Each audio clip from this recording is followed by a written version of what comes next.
good day, Miss. I am Cara Hazel Marie O. Mutita from BS Psychology, second year student.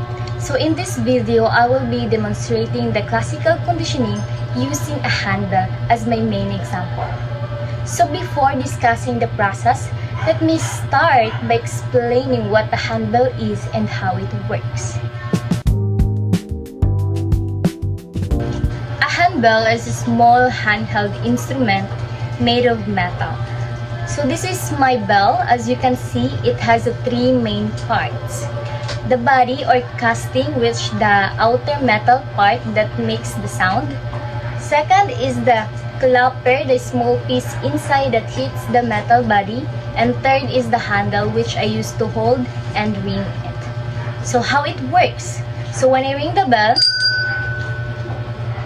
the metal vibrates and creates a sound waves that travel through the air, and that's how we hear the sound. So the louder or sharper I ring it, the stronger the vibration becomes. So that's the basic process of how a bell works through the vibration and sound waves. So now that you understand what a handbell is and how it works, so let's move on how it becomes part of the classical conditioning process. So first, what is classical conditioning?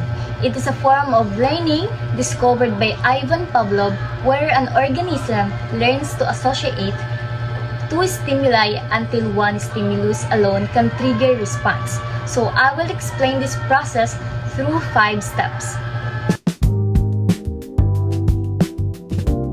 Step 1 is the unconditioned stimulus and unconditioned response. So before learning happens, some reactions are automatic and natural. So in classical conditioning, food is the unconditioned stimulus because it naturally causes salivation, which is the unconditioned response.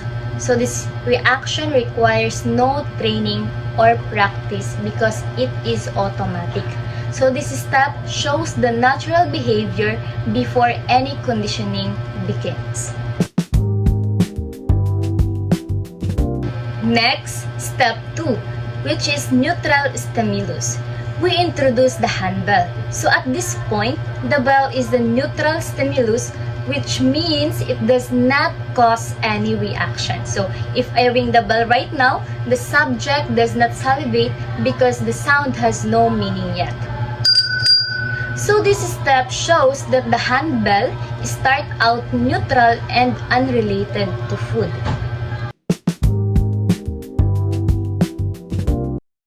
Next, step 3, pairing the food and the handbell.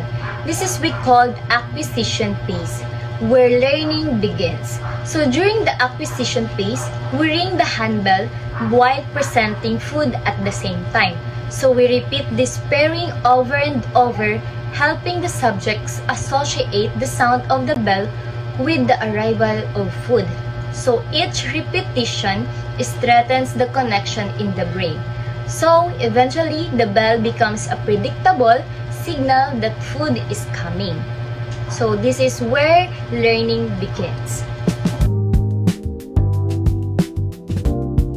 Step 4, the handbell becomes conditioned stimulus. So after enough pairings, the handbell is no longer neutral.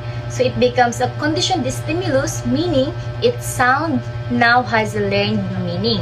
So the subject recognizes the bell as a sign that food is about to appear. So this shows that learning has taken place through association. So meaning the handbell becomes conditioned stimulus, no longer neutral. Last but not the least, step 5, conditioned response. So finally, when I ring the handbell, without food, the subject still reacts. So they show a conditioned response such as salivation even though no food is present. So this proves that classical conditioning has been established. So the bell alone now triggers a behavior that originally taken place only in response to food. So, in this demonstration, I started by explaining what a handbell is and how it works. And then I use it to walk through 5 steps of classical conditioning, first we saw how natural reactions occur through the unconditioned stimulus and response. Then we introduced the handbell as a neutral stimulus, paired it repeatedly with food, and eventually transformed it into a conditioned stimulus. So finally, we observe how the bell alone was enough to produce a conditioned response. Overall, this process shows how simple associations can create new learned behaviors. So it also demonstrates how classical conditioning play a major role in understanding how organisms learn from their environment. So thank you for watching, and I hope this explanation helped you understand the concept more clearly.